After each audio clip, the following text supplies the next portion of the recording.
حضرت ابراہیم علیہ السلام کی عادت مبارکہ تھی کہ رات کا کھانا اکیلے نہیں کھاتے تھے۔ ایک رات حسب عادت آپ کسی مہمان کا انتظار کر رہے تھے کہ اچانک دروازے پہ دستک ہوتی ہے۔ آپ دروازہ کھولتے ہیں تو دیکھتے ہیں کہ وہاں ایک 80 سالہ بوڑھا شخص کھڑا ہے جو کہ کہتا ہے کہ میں بھوکا ہوں، مجھے کچھ کھانے کو دے دو۔ حضرت ابراہیم علیہ السلام خوش ہو جاتے ہیں، اس سے کہتے ہیں کہ تم ہاتھ دھو لو، اور اس کے آگے کھانا رکھتے ہیں اور اس سے کہتے ہیں کہ تم بسم اللہ پڑھو۔ وہ بوڑھا شخص بولتا ہے کہ میں بسم اللہ نہیں پڑھوں گا کیونکہ میں ایک مجوسی ہوں۔ حضرت ابراہیم علیہ السلام کو اس بات پہ غصہ آتا ہے اور وہ اس کے آگے سے کھانا اٹھاتے ہیں اور اس سے کہتے ہیں کہ تم چلے جاؤ۔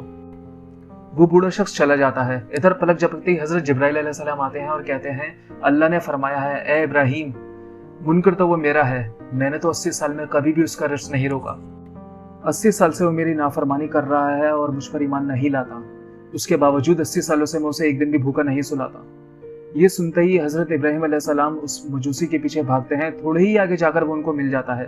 آپ فرماتے ہیں اے اللہ کے بندے، مجھے معاف کر دو اور میرے ساتھ چل کر کے کھانا کھا لو، آپ کی وجہ سے اللہ مجھ سے سخت ناراض ہو گیا ہے۔